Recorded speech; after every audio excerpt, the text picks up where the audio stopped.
Hello, my name is GODFREY CHIKUMBI, and welcome to the podcast. Today, we have a special guest again, a man who has seen it all, both on the pitch as a player and on the touchline as a coach. He shot to national stardom playing for Power Dynamos and Chipolopolo, capped many times. Ladies and gentlemen, permit me to welcome to the GODFREY CHIKUMBI Football Podcast, Coach Aggrey Chiyangi, the legend himself. Coach, welcome to the podcast. Thank you very much, and good afternoon to the viewers. How are you? I'm very fine. Great. Coach, we usually begin our conversation with your early days. Let's take you back to Kitwe Boys Secondary School, where you did your school. How did Kitwe Boys help you shape your football journey? Kitwe Boys, I didn't play much of football. Apart from, I played for the school, yes, but not for a long time. I think just for 1 year. And then after that, I think I stopped because I wanted to concentrate on the exams. Great. Yeah, but Kitwe Boys, by that time, it was like a disciplinarian. Yes. It was like an institute for discipline. Yeah. So it helped to shape my life in making sure that I understood. When were you there, by the way? 1979 to 1983. Oh, great. Yeah. I have to test your memory. Yeah. Yeah. I left in 1983. Okay, Yeah. cool. We now, from Kitwe Boys, of course, Power Dynamos is a club that is so dear to your heart.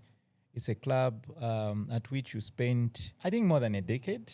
Yes. What is so special? What do you remember about Power Dynamos? My childhood, I grew up as a child of a miner.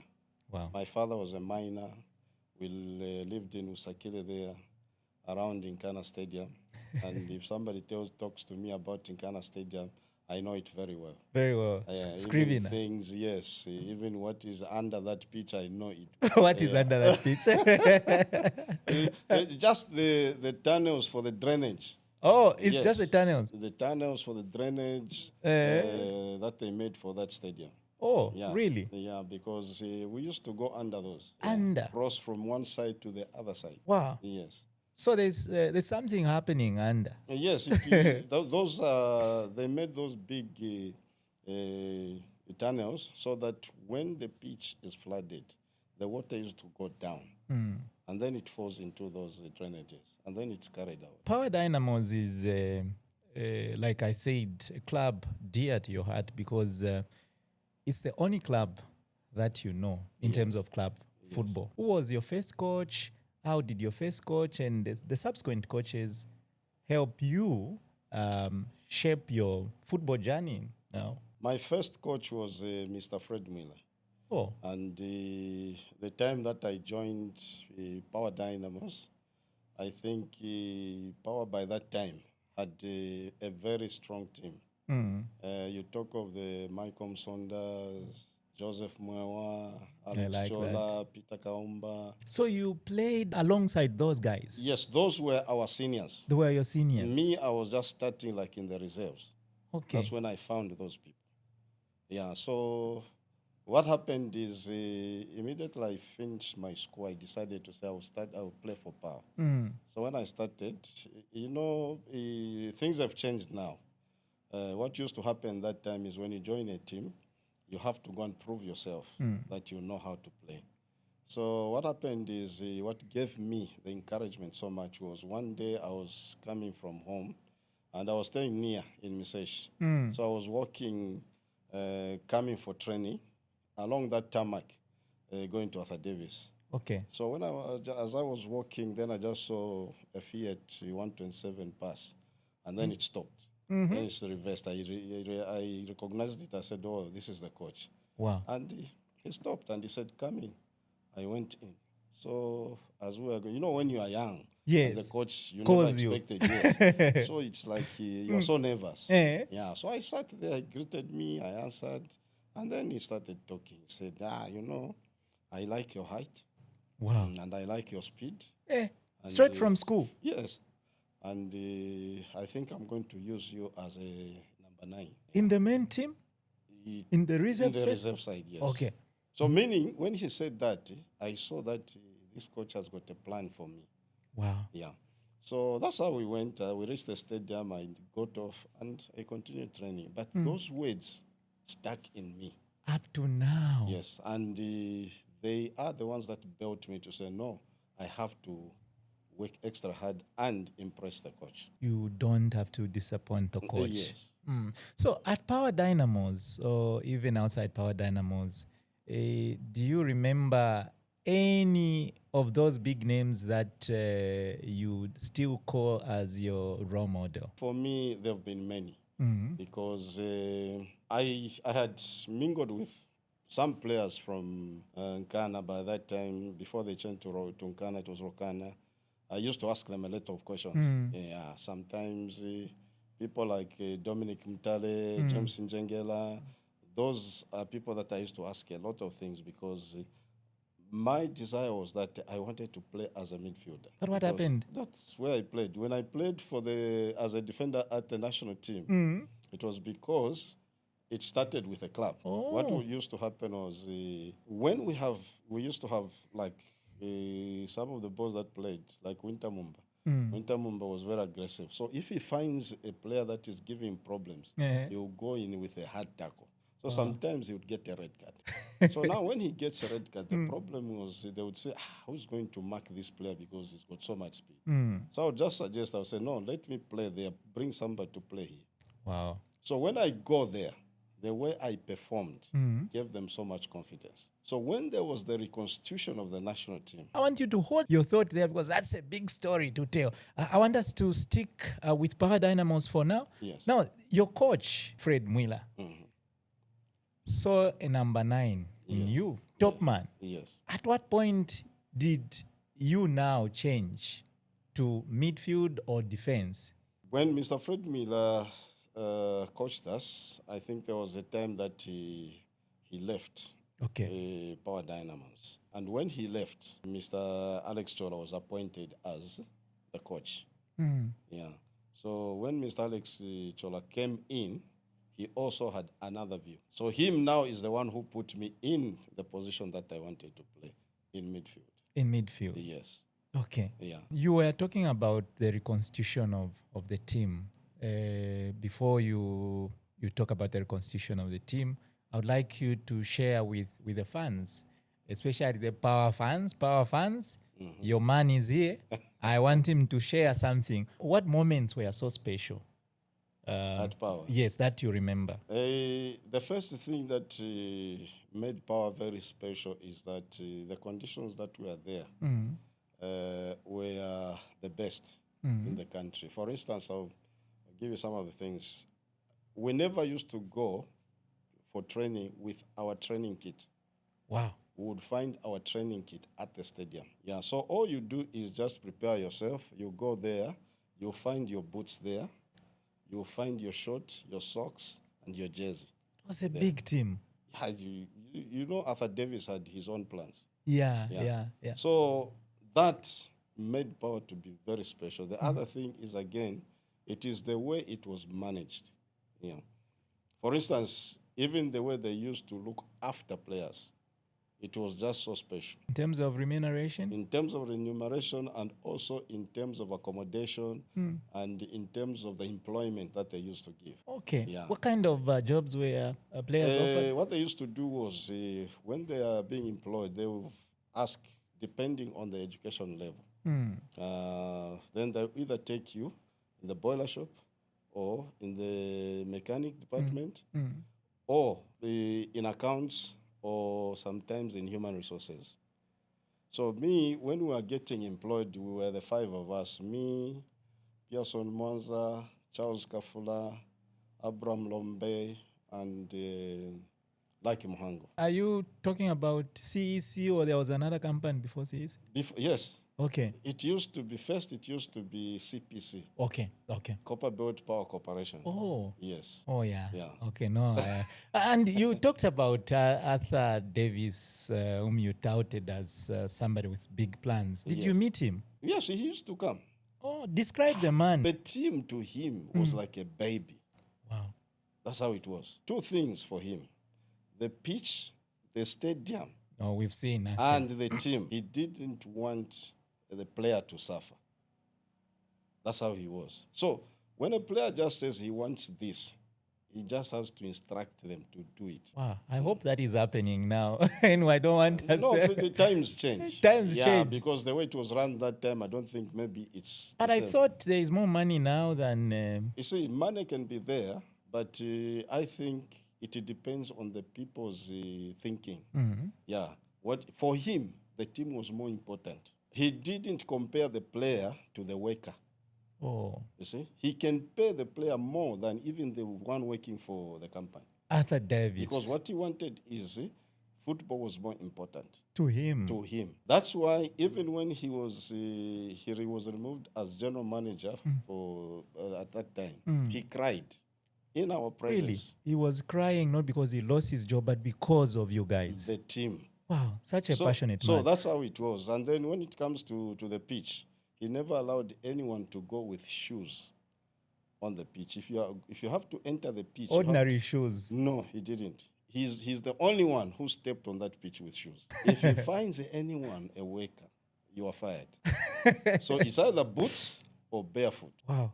That's how so that the turf is not spoiled. Yes. Okay. Coach, let's get to the national team. Your first debut was in May 1993 against Malawi. Yes. Share with us what was going on in your mind when you received your national team call-up, and from, I don't know, which coach among the many that have coached Zambia? For me, when I was called to the national team, the people that called me was Mr. Yuka Godfrey and Mr. Alex Chol. Okay. That was before all those things happened. Before the disaster? That's when I was called, yes. Okay. Yeah. So we had time with them. I think we camped in Kabwe.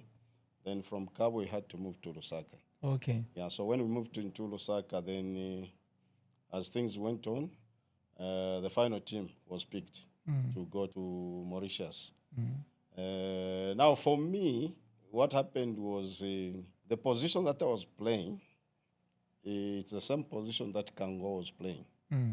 So when they contacted him, he gave back the message to say, no, I won't come because we have a crucial game, because he was playing in Morocco. So they counted him off, and that means I had to take over his position. But you merited it. Yes. So now what happened was a few days before departure, he sent back the message to say, no, they have allowed me to say immediately after the game, they'll put me on a plane. And join the team. That's how I was removed on the list. The day that the team was leaving, they called the four of us, Ivan Sakala, Axon Shimbala, Phil Montisala, and myself. They called us in the room. And who called you? The coach and the manager.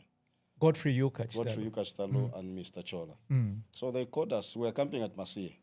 Yes. So they called us. And you know, in football, you always know what is happening. When you're called at that time, you know, this is what is happening. Yes, and you have to be prepared. Yeah, you have to be prepared. We understood. We went there, we sat.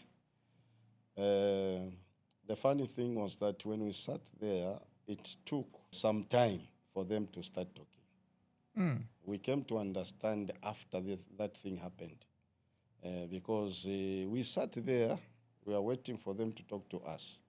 They were not talking. When you lift your eyes, they look somewhere else. It took 4 or 5 minutes. Why do you think that happened? I don't know. Until Mr. Chitaru started talking. Then he spoke the usual language. No, guys, it's not that you're bad players, what. But the number that we've been given is limited. So when we go and come back, you'll still join the team. Squad. Yes. So for us, we are ready. And when you said, they just said, no, thank you very much. And they told us, no, So you get on the bus, they'll leave you at Anchor House. That's where football session was at that time. That's how they went. We went, they left us at Anchor House. Okay. And then the bus continued to the airport. So we went there, they gave us our transport money. To go back. And we went back to our clubs. And that's how it went. Okay. Now they came back, you were called again. Share that experience. They never came back. Oh, they never came back. Yes. When they went to Mauritius, they went and played the game. Then they came back. The following day, they were connecting to Gabon. Yeah, that's a very sad story. Yes. Coach, that's when the accident happened. God saved you from that. Yeah. So, I'm tempted to ask this question. Yes. When that accident happened, where were you and how did you receive it? When we received the message, because when it happened, we didn't know. Yeah. So the message... because of communication issues? Yes, the message came on a Wednesday. It was a Wednesday morning. By Tuesday, some in Lusaka, people had started hearing the message. Yeah, but on Wednesday, for us in Quito, that's when we received the message. How I received it, I was at home. And then I was keeping one of the boys. In fact, that time my wife was not around. She had come to Lusaka. So the boy I was keeping just ran into the house.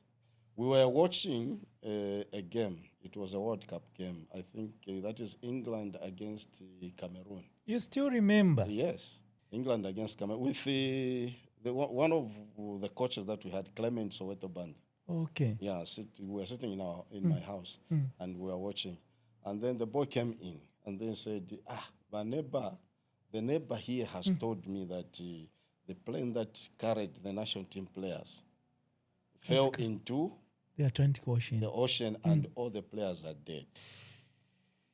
So I couldn't accept it at that time. So I asked him, I said, what kind of a plane? Because I knew the kind of plane they went with. So he said, no, I don't know. I said, where is he? He said, outside. I went outside. To ask? Yes, to ask. So I asked. Then she said, I've just heard on the news, they are saying that the plane that carried the players fell into the ocean and all the players are dead. So I couldn't ask more questions. I came back. As I was outside, I saw again Mr. Edwin Kanyanta, because he was also one of the coaches.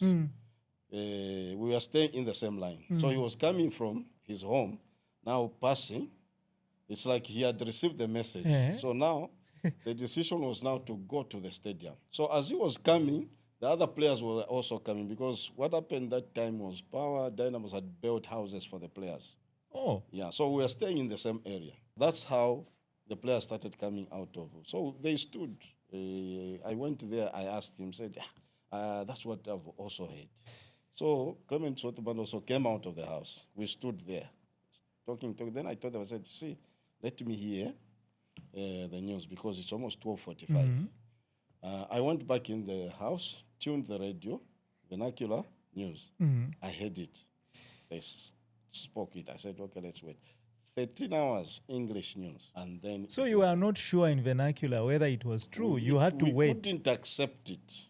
The news, I think it was read by Frankham to be like. And that's how it was read. And they said, this is what happened to the plane, and this is what has happened to the Zambian players. So when we heard that, we just went out and we said, let's go. So we started walking, going to the stadium, Arthur Davis Stadium. And we went and we sat in the office, waiting now for the confirmation. So that decision was made to gather all the players in readiness for the confirmations. What we wanted is, as we went to the stadium again, we wanted to hear it now from our employers to say, this is we have received a message from FAS to say this is what has happened. How many of your players were on that plane? There was Winter Mumba. Yeah, Winter Mumba. And that time, Some of the players had left. John Soko had left Power, he had gone to Nkana. Watakeni had gone for professional football. Wisdom Chance had gone to South Africa. Basically, we only had one, I think. It's just Winter. Plus the coach? Plus the coach. Alex Chola. Yes. He was coming from Power Dynamos. Yes. Very sad moment, coach. It's a story that is very difficult to understand. Yeah. So now the team perished. Yes. Yeah, and what followed afterwards? After what happened, the next thing was they organized for the funeral. And then after the funeral, the question Were was... you also at the airport to receive the bodies? Yes. Okay. In uniforms? Yes, we were putting on tracksuits. Just try to share that experience. How was it like? I know it was a somber moment for you guys. Just try and share with us what happened on that particular day, because I saw that there were land rovers that were carrying those bodies. Yes. It was a tense moment, and people were creating, like, when things happen, you always start to think, what is it that happened? So the teams were organized such that we were taught to be in front. Okay. But when the coffins were coming out, the ones who were taking them were soldiers. Yes. And even when it was announced that the plane carrying the coffins is coming, you know how it is. No talking. Everyone was quiet, just looking at the plane as it was coming. And in fact, that time I still remember, it was coming very slowly, very slowly, until it touched down. So after that, then the army personnel went there, and that's how they started removing the coffin. So it was like when they remove the coffin, put it in a Land Rover, it moves out. Another one, just like that, until all the coffins were loaded. Then from there, that's how now the journey to the Independence Stadium started. Yeah. And it was very touching, because from the airport to Independence Stadium, the road was lined with people crying. I've seen some of the pictures, very sad pictures. Stills. And when they saw the coffins, some of the people were even fainting. Yes. That's how it was. Wailing. Yes. So it was very touching. And then how was the mood at Independence Stadium? The mood was... I'm told the stadium couldn't accommodate you people. Yeah, because the stadium was full. Even outside, people were there. Because it just touched everyone in the country.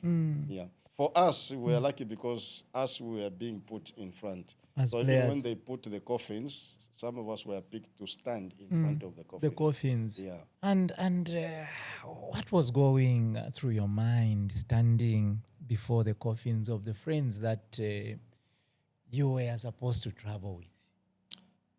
A lot of things, a lot of questions. And sometimes when you look at the coffin, you say, because what they did was they put the coffins, and then they also put the pictures. The pictures? Yes, of the players. So now when you are standing there, you'll be thinking, but how is he looking?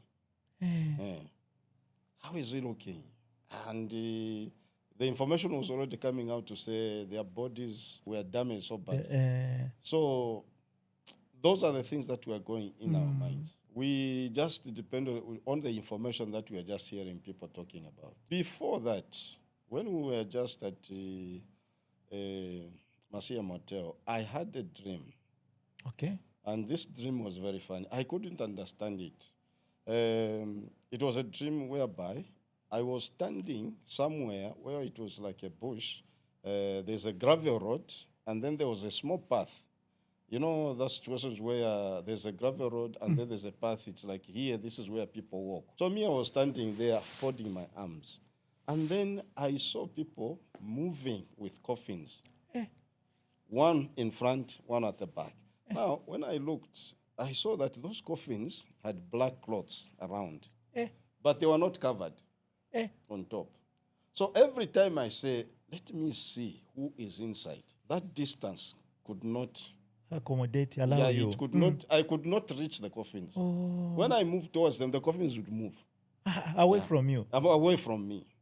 Yes. So I tried until You woke I up. woke up. Who did you share that dream with? I never shared to anyone.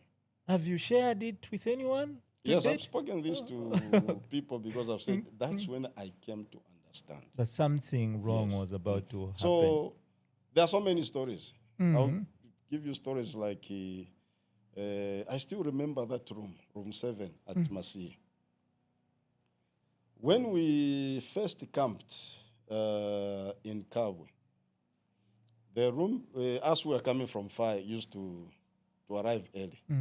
So I arrived early, picked a room, and in the evening, those who were in Kabwe, that's when they were coming. So what happened is the goalkeeper, Richard Mwanza, arrived, and he went straight into the room where I was. It was one of those that dropped. No, he also went. Okay. Yes. So, that was before the team left. Yeah. As we were coming from Sapa, so some of the players told him, said, you are Richard. Bible.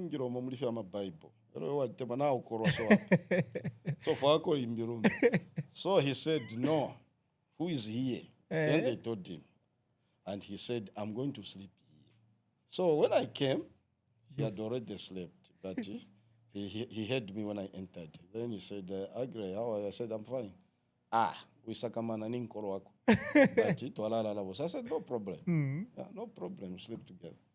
And that's how we slept. We woke up in the morning, went for breakfast, went for training. But in the evening when we sat, he started sharing a lot of stories to me.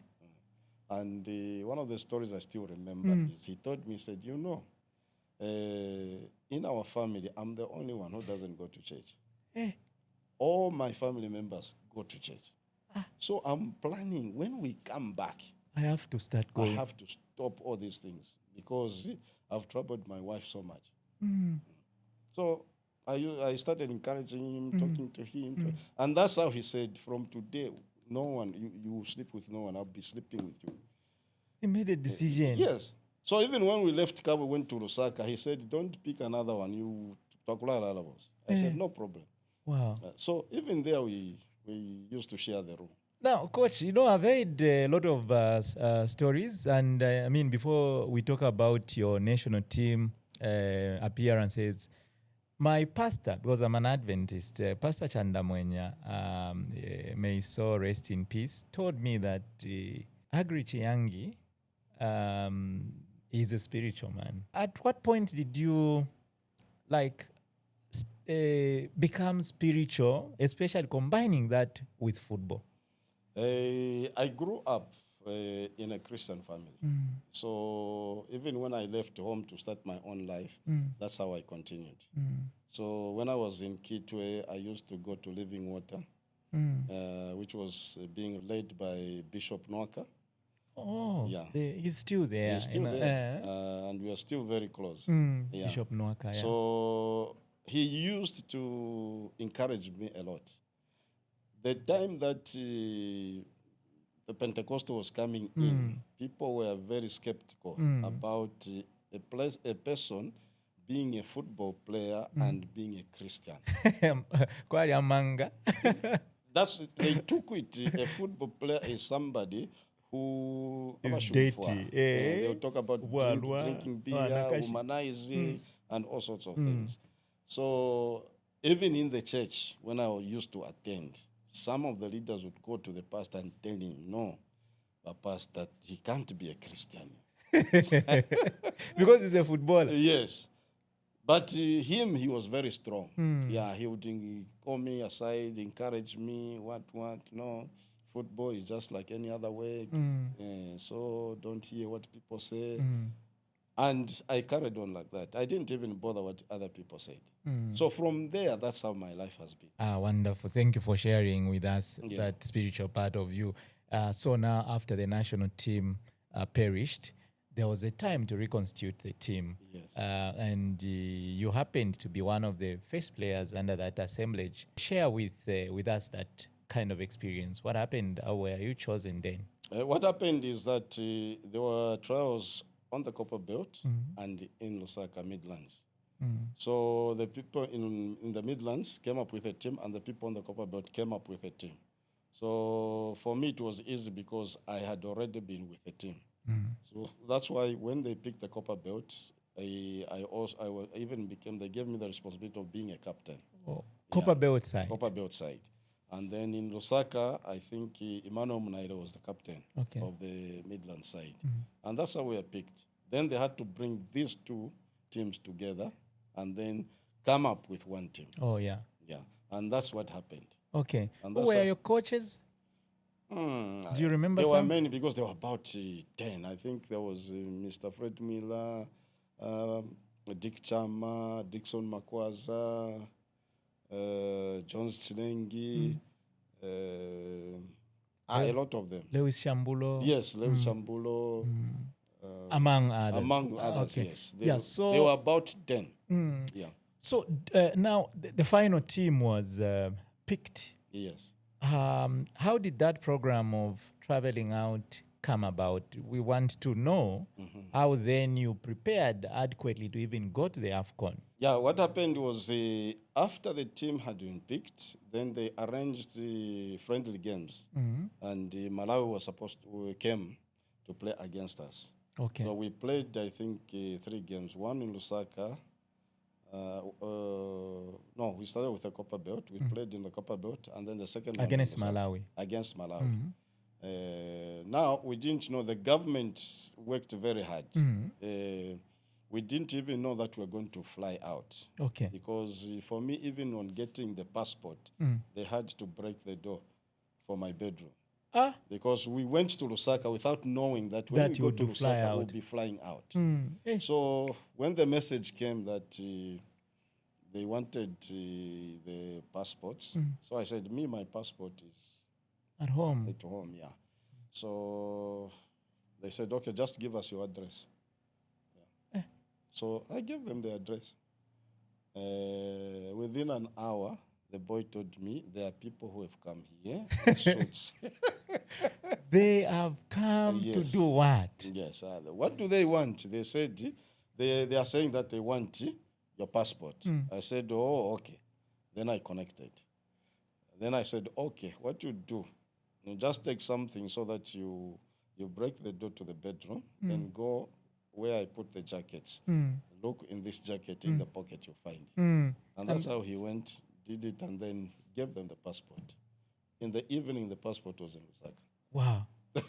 Did it fly? I don't know. The only thing is the passport was in Lusaka. And, you know, in life, those things started teaching me something. I started to understand this life. And I started to know how government operates.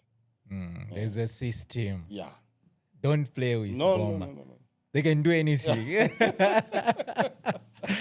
So, Coach, now you flew to Malawi. Yes. You played a friendly No, again? in Malawi we didn't go. Okay. We just played here in Zambia. In Zambia. Now, where were you going? And then in Kitwe, and then in Lusaka. Then we were told that we were going to go to Denmark. Oh, Denmark, where the camp was set up now. Yeah, because at that time, it was like a lot of European countries offered to help. And the government chose Denmark. And the government chose Denmark. Any idea why Denmark was chosen? No. You have no idea? We don't know. Okay. Yeah. So who was your coach now? All of them went? All the coaches went? Or No. Now the national team had been picked? That time they picked Mr. Fred Miller, Mr. Boniface Sumto, and Mr. Boniface Sumto. The two of them. Okay. Yes. Okay. But when we went to Denmark, they attached Rod Poulsen. Rod Poulsen? Yes. With the other people there. Okay. Yeah. So how long were you in Denmark, and what really was going on in Denmark? We want to know. How was the program structured? When we went to Denmark, we were there, I think, for almost 6 weeks. 6? And the program was that the Danish were supposed to be in charge of the team, train the team and everything. Yeah, so the coaches, our coaches, were just to be like observers, so that the other guys drilled the team. And that is what happened. And the team was being coached by Rod Poulsen. And that's how we worked. Okay. Yeah, because we were camping at that team, Bromby. Okay, yeah. Where Chris was. Yes, that's where we were staying. They have a hotel, and then close to their ground. Oh, wow. So it was just a walking distance. 5 minutes, you are at the pitch. You train, 5 minutes, again, you walk back. So what did you learn on that tour of Denmark? We learned a lot of things. The first thing is that when we arrived, just the organization of everything, where we were staying, how the meals were organized, and also when we were being issued with kits, and also the way they organized like training. When we are told we will train this day and that this time, everything was in order. Everything for yes. the 6 weeks you were there. Okay. So even when sometimes they would say, no, since we've worked so hard, we are going to give you rest, we could see that everything was in order. Okay. Yeah. Were you allowed sometimes to go out? Yes. Shopping? There was a time when they allowed us to say, okay, tomorrow we are resting. So those who want to go into town to move around, you are free to go. So as long as you don't come back late, you have to come back early. Yeah. So, and that's how we went. For me and Emmanuel, we went to attend church service. Mano Munaile? Munaile, yes. Yeah. For Apostolic Church. They are the people that started the Apostolic Church in Zambia. Okay. Yeah, so we had people who had come to Zambia who knew me. Okay. From Denmark. Yeah, so they came to pick us from there and we went to the church. To church. Oh, yeah. So, Coach, some of the, look, you said you liked how everything was organized. Some of the intricacies that you picked up there in terms of how kit was issued, how the training, what tactics did you learn from there?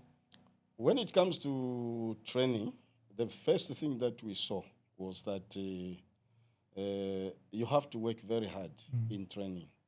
Yeah, because even when we started training there, it wasn't easy. It was very tough. The other thing was that it showed that we were using select balls. They call select balls. Okay. They were heavy for us. Oh. Yeah.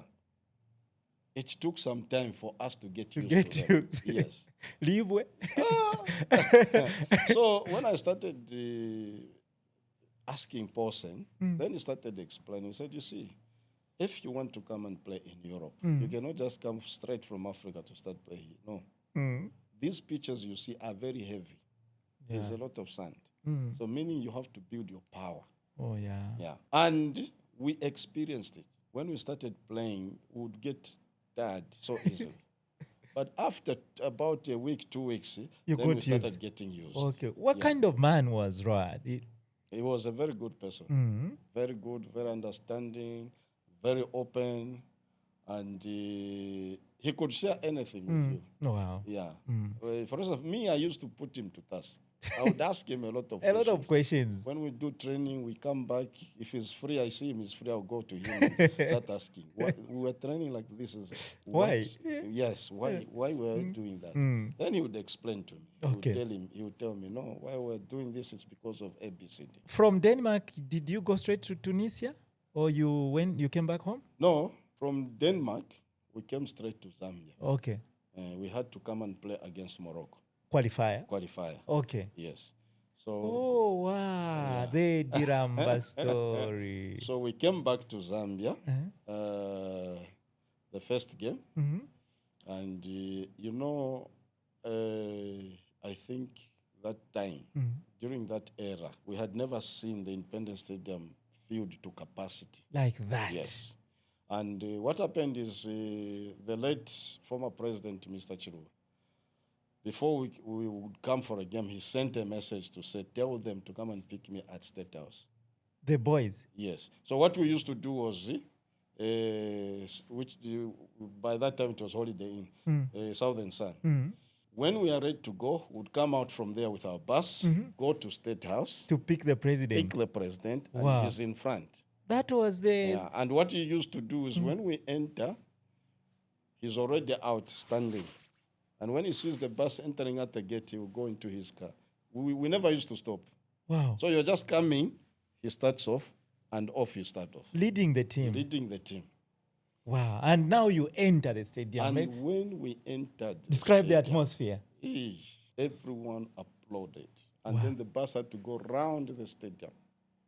Now the atmosphere in the bus of the players, everyone quiet because no one believed that the stadium would be so full. Until we went, he goes straight, then us, we stop where we used to go to the dressing room. Then we went to the dressing room. And then we came out, warmed up, and then the game started. Did you start that game? Yes. Oh, you started. Okay. And then was it before halftime you trailed? Yes, before halftime, we were down 1-0. Yeah. Morocco had a player who was very good at shooting. Outside Daoudi. You don't forget. And what happened is he just took us by surprise. There was a foul, and as people were trying to organize, he just took the ball, passed it to his friend, back to him, shot, and that was a quick start. Yes. So the stadium was quiet. Played, came in second half. The tempo changed. Yeah. Now Zambia started playing. Kalusha's free kick first? First, Karusha's free kick. Yes. There was a foul, and then Karusha was given a free kick straight into the goal. And describe the atmosphere again. It was like now life has come back. You see? Because when we conceded, it was like now people want. I'm sure some of the people in the terraces started crying. Oh. Yeah. Remembering fallen heroes. Yes. After some time, played, then Johnston. Yeah. 1-man commando. Yeah, he wanted to pass to someone. It hit into a Moroccan player. Then the ball came loose. Johnston shot. It was 2-1. And the stadium people went wild. Something else. So that's how we won 2-1. And after that, the mood in the country. We played other games until the qualifier in Morocco. The qualifiers, because the last game that we played was in Zimbabwe. No, before you go to Zimbabwe, do you believe, because the Morocco game, we were told Diramba? No, that was a World Cup game. Oh, it was a World Cup qualifier before they died, right? No, that was after. After they died? After they had died. Oh, after they had died. Yes. Okay, you played the AFCON qualifier. This one was AFCON qualifier? This one, Morocco was World Cup. First leg? Yes, first leg. Then the one in Morocco, that was the return leg. Okay. Yeah. No, away from that, coach, let's get to the AFCON. Your team now was at the AFCON. Yes. Yeah, and would like to learn from you what happened at that AFCON. And, it took you months to reconstitute that team. You were in not a simple group. Yeah. There was, in that group, you had Mali? We had the Sierra Leone and the Ivory Coast. In Tunisia? Yes. Because, again, in 1996, you had Sierra Leone in the same group? Yes, we had Sierra Leone. Oh, okay. Group. Okay, yes. Because you were just 12 teams at that AFCON. At that time, it was just 3 in a group. In a group. Yes, not 4. Okay, you won the group. You were second. We were second. Okay, at 4 points. Yes. The first team was, I think, Ivory Coast. Yeah. How were the games there? The games were very tough. Very tough. But I think the outing that we took when in England helped us a lot. Because before going to Tunisia, we had to go to England. You went to England as well? Yes. You played friendlies there? We played friendlies there and also trained. Okay. By then, the coach was Ian Porterfield. Ian Porterfield. Yes. Okay. Yeah. So we went to England through the arrangement by John Fashanu. Yeah. So the training in England helped us a lot. Okay. For that AFCON. Okay, great. Were you in the starting 11 for the finals? Yes. Of the 1994? Yes. Okay. I was never on the bench. You were never on the bench. Key man. Why did you lose to Nigeria? No, for me, I think the first thing that I saw, even when I watched that game now, the only difference was the experience. Nigeria had more players who were playing in Europe than us. Okay. Yeah. Secondly, we had 2 key positions, especially where Gentile played in midfield. And not the at defense? that time, yes. Because John Lungu was shown 2 yellow cards. So he was rested. So he had to miss. But if John had played in that position, it was going to be different. Yeah. Okay. So that's where I see. But again, it was a few mistakes where I saw where we failed to clear. For instance, the corner that they scored. Yeah. Yeah. And even the second goal they scored, we didn't mark very well. Yeah. That's how they capitalized and scored those goals. Do you notice some of the mistakes as an individual player yourself made? Yeah, partly individual, and also at the same time, you take it as a team. Because the second goal was a chip from the right, from somewhere from in the midfield, going to the left side for Nigeria, like attacking on the left. Yeah. For us, it was on our right back. Okay. Yeah. So the ball went over his head and the striker cut it. 2 years later, you find yourself now in South Africa. Yeah. And you went as far as the semi-finals. What was so special about this team? What happened is now, after the 94 team, the 96 team was now a mixture of some of those who played in the 94 team and some of those who were in the under-23 team. Okay. Yes. That's when now the Dennis Lotters, Hilary Makasa, Vincent Muntale. Yes. That's when they now came in also. So it was a mixture of those players. Great. So that's how also that team got very strong. Imagine how you people managed to beat Egypt. I was in grade 6 then when you played that team against, and we were listening on radio. You came from behind to beat Egypt. It was 3-1, right? Yes, 3-1. 3-1. Yeah. How did that happen? You see, sometimes we would say maybe Egypt underrated Zambia. Okay. Because that time I think Egypt were doing very fine. So I think to them maybe they thought that they're just going to run over us.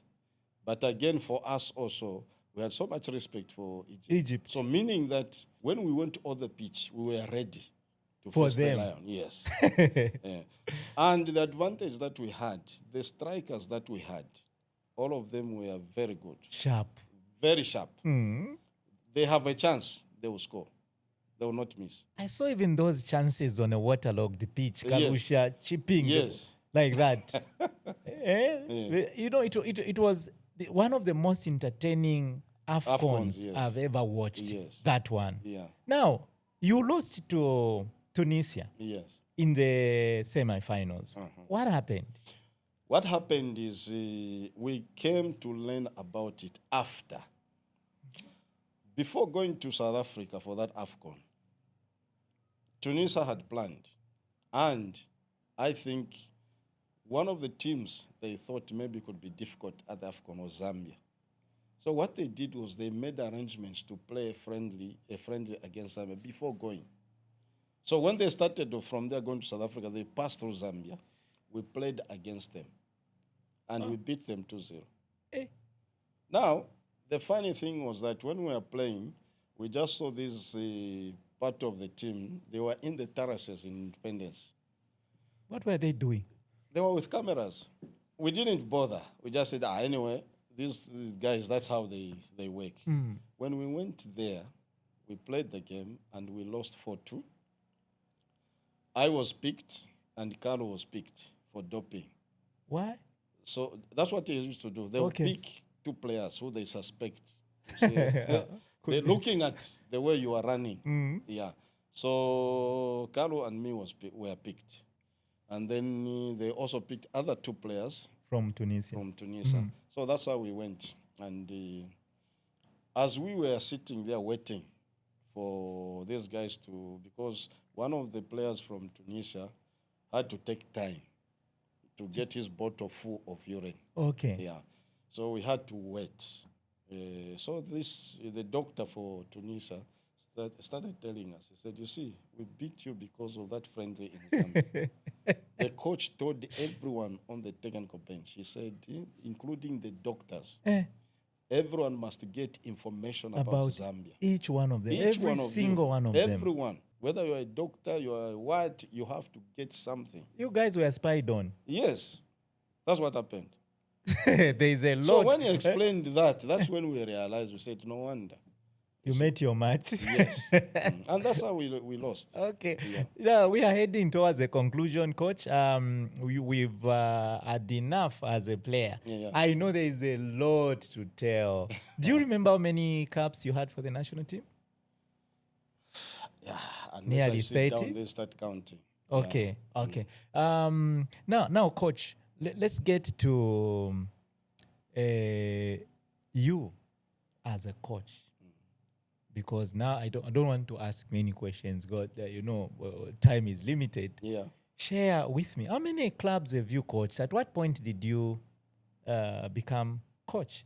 I know you've coached so many. You are one of the most celebrated coaches that we have. I started my coaching at Power Dynamos. Okay. Yeah. When I stopped playing, in fact, even before I stopped playing, they appointed me as player coach. Okay. Assisting, that time it was Webby Chirufi. Okay. Yeah. So from there, went on. Then there was a time that the team had problems. Webby had to be fired. So I took over the team from the middle of the season until the end of the season. So I did so well with the team. You did so well. And then they said I should continue. I said, no.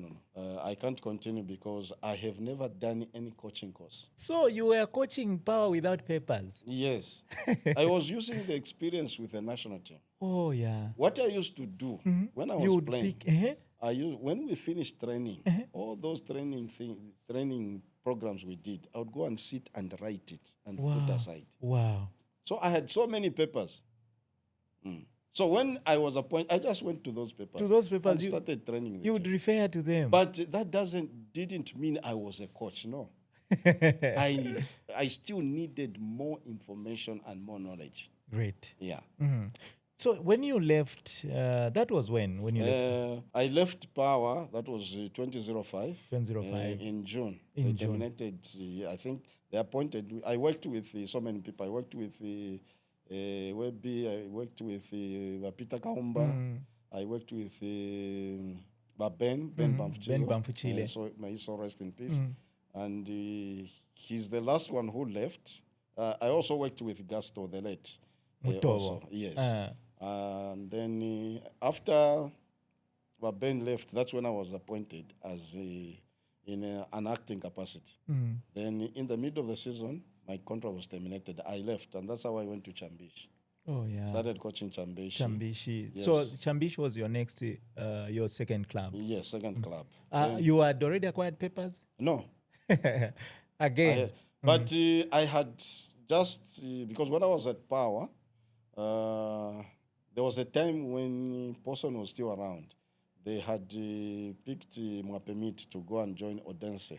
Okay. Yeah, so in that contract, there's an agreement. They said Power should be sending one person for attachment? Okay. As a coach. So I went with that program. Okay. So Posen took us, and then also he took us to their national institute where we are taught a lot of things. And then after that, I came back. Okay. Yeah, but then after I came back, that was the only paper I had. Okay. So after I went to Chambishi, that's when I started attending these other courses. Okay. Yeah. But Chambishi only had 6 months. Then I left. Gaston had gone to Botswana. So when there's a Rob Transgunners, by then it was called Rob Transgunners, he said, there's a coach again tell you to bring. And that's how I went to Botswana. Oh. Yeah. You coached in Botswana for how long? I coached in Botswana, yes. For how long? I think for 7 months. 7 months? Yeah. Okay. You remember the club? After that time, that club, there was a lot of fighting. Okay. So when the executive that took me was kicked out, the other executive that came in had to change. They never retained you. So for me, they just said, no, we are terminating your contract. And that's how I left and came back. So when I came back, I went again to Chambishi. Yeah, so coach Chambishi. After that, from Chambishi, I think 2009, Buffaloes approached me. Yeah. So 2010, when I told the chairman that Buffaloes want me, just said, no, they've already told me just to go. Yeah. So that's how I left. 2010, I joined the Buffaloes. Stayed with Buffaloes 2010 and 2011. After that, I left. They didn't renew my contract. I went to Zanaco and I worked under Kigan as an assistant. Mumba, Kigan I Mumba, remember. yes. And we worked together very well, even though people were saying he's a difficult person. What. No. For me, I understood him. And all I did was just understand him and give him what he wants. That's all. Are you a difficult person yourself? I'm not difficult. Have you heard anyone complain about you? Yes. I've heard people talk. Some have spoken in good faith. Some have spoken in bad faith, where they are trying to block your next move. Oh, yeah. And then they'll speak negatively. And no, body shupa, no this, no that, no that. No, but play what? You see? Yeah. So we just put aside those things. So after Zanaco, then when I left Zanaco, I went to Nkana. Okay. Yeah. Zanaco, I remember the Nkana period. From there, I went to Nkana, then stayed at Nkana. There's a popular picture at Nkana of you jumping. Yeah. That was... that game was against Buffaloes. Yes. When I had just left Buffaloes. So it was the winning goal that we scored. Yeah. And, did you celebrate because you punished Buffaloes? Yeah, I was just excited because, Nkana is one of the teams that is very difficult to coach. And if you don't win games, you know. Oh, yeah. So when you win like that, you feel so happy. Great. Yeah. So after Nkana, you went to After Nkana, I went to Eagles. Eagles, yes. Okay. Then I stayed almost 5 years at Eagles. And guided that team to Continental for the first time. No one, no coach, not even an executive member has come to me and asked me to say, how did you transform that team? No one. No one. Why do we think we as Zambians are like that? The problem is very simple. It's very simple. We want shortcuts. Yeah. We want shortcuts. We don't want to follow the process. How you transformed that team? We don't want to follow the process. We want shortcuts. If somebody is winning as a coach, everyone wants to get him. Yeah. Because he's winning. Now, they don't understand that when a coach is winning, it's not only the coach. No. It's the people surrounding him. That coach. And the institution. And the institution. Yes. Okay. Did you enjoy working with Zambia National Service? Yes, I enjoyed it very much. They were very supportive. Very, very supportive. There's nothing that I lacked. Wow. And the goodness is they gave me a green light to go direct to the deputy commander. Yeah, but I never did that. You never did this, right? I always went through the chairman. Okay. Yeah. We are concluding this conversation. I would like to find out from you. Are back at Buffaloes. Yes. This is your second stint. Second, yes. Yeah. Any plans to take them back to Continentals? Yeah, for me, what I'm looking at is I have a history of the Buffaloes that I knew a long time ago, because this is one of the teams that was among the best. Yeah. In the country. So the job that I have with my team is that we have to make sure that this team starts to get the admiration that it deserves. Great. Yeah, so that is the biggest job that we have. Wonderful. Coach, now it is that time where we play this game on this podcast as we end our conversation. So I ask you, because you being the coach, I have pairs here, and I just want you to choose one without justifying why you are choosing. Okay. Yeah. You just tell me. So I've got pairs for goalkeepers, pairs for defenders, pairs for midfielders, and pairs for strikers. Okay. So I'm starting now, right away. These are pairs for goalkeepers. Kennedy Mwene, Effort Chavala. Effort Chavala. Kadilo Kakonje, James Peary. James Peary. We are moving to defenders. Elijah Tana, Stopila Sunzu. Stopila. Jones Mwewa, Joseph Msonda. Joseph Msonda. Misha Klungu, Kondwan Mtonga. Kondwan Mtonga. Davis Nkausu, Billy Mtale. Davis Nkausu. Midfielders. I like it. We are moving. Charles Msonda, Rainford Kalab. Charles Msonda. Andrew Tembo, Isaac Chance. Isaac Chance. John Lungu, Clifford Mulenga.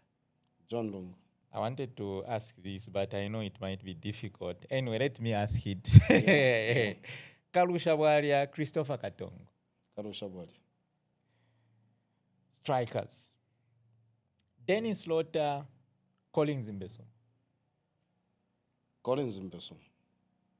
James Chamanga, Justin Shonga. James Chamanga. Harry Milanzi, Emmanuel Mayoka. Harry Milanzi.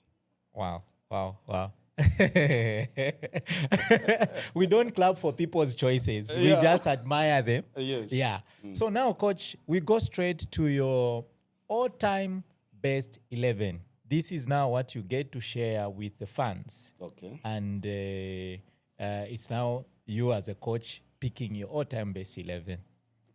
I'm listening. That is national team. National team. Okay. National team, Chipolopolo.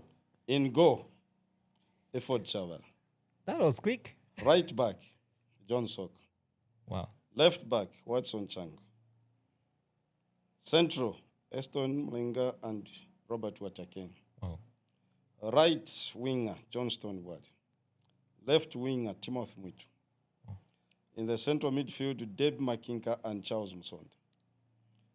Strikers, Wisdom Chansa and Karusha Ward. Wow. That's a team. I think my boys are also clapping. They like that. Although they know very little about some of those players. Those players. That's why I didn't want to go very far. Why? It was quick. It was quick. I remember the last time I spoke to Uncle Fred. I said, you, Godfrey, you put me on the spot. I said, I'll wait for you. You know why this happened? Because I watched it. Oh, wow. So I said, this one I have to be ready. Wow, you were ready. And I hope future guests, you have to be ready. I don't have to struggle now. Yeah. Okay.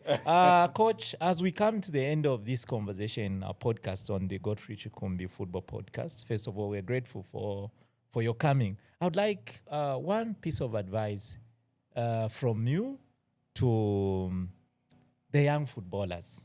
I think is to the present generation, what I would like to advise them is firstly, knowing about history is very important. Even though it cannot do a lot for you.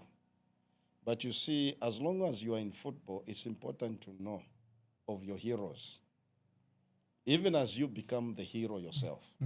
Yeah, because history will teach you a lot of things that you can use in the present to focus on the future. I get surprised sometimes when some players ask questions like, you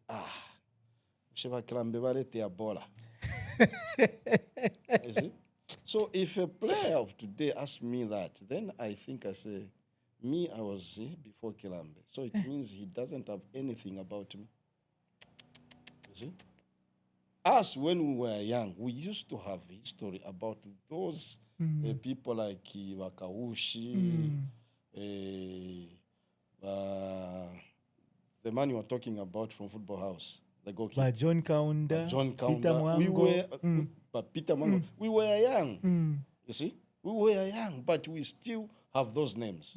But Fred, you talk of Eminent Kapengo. So many people. You see? It's not that we didn't want, we had to have something. We would ask questions. What position was he playing? This is what they need to get involved in. Right. You see? The other thing is, you see, in as much as they can be good players today, they still need some information. I wonder if there are players today who ask their coaches about their history. I wonder. You see? Because there's so much of themselves. It's good to be of yourself, yes, but you need both sides. To learn from others. The past and the future. So they are in the present. Do they have the past? Do they have the history? You see? They are going to make the future. But you see, it's easier to make the future when you have these things. That's why if you look today, we can count how many players have played 5 seasons continuously in the starting lineup. He's a starter for 5 seasons continuously. You see? No, I've noticed as well. If somebody plays 3 seasons continuously, then he's very strong. You see? Most of them is 2 seasons, very good. The next season, they vanish. So all those things, it's because of how you are brought up. So they should not ignore these things. The last thing I would talk about is discipline and hard work. Without discipline, most of the players that we have today, they are good players, very good, very skillful, but the discipline part, that is where they are losing it. You see? Because you cannot fail to be in the starting lineup for 5 seasons. No, you can. That's what we used to do. And this is what made us, our teams. A person will be coming from home, he knows the lineup exactly of the team. He will come and miss maybe 1 position or 2 positions. But 75% of the lineup, he will get it right. Wonderful. Well, this podcast is all about these nuggets of wisdom from the coaches. And we believe the young players will take time to learn from the coaches that we are featuring here, the legends themselves. Until next time, this has been Godfrey Chikumbi on behalf of the legend himself, Coach Aggrey Chiyangi, the now coach at Green Buffaloes, and I wish him well. Guys, see you next time on the Godfrey Chikumbi Football Podcast. Remember to subscribe on YouTube and follow us on Facebook, Godfrey M. Chikumbi.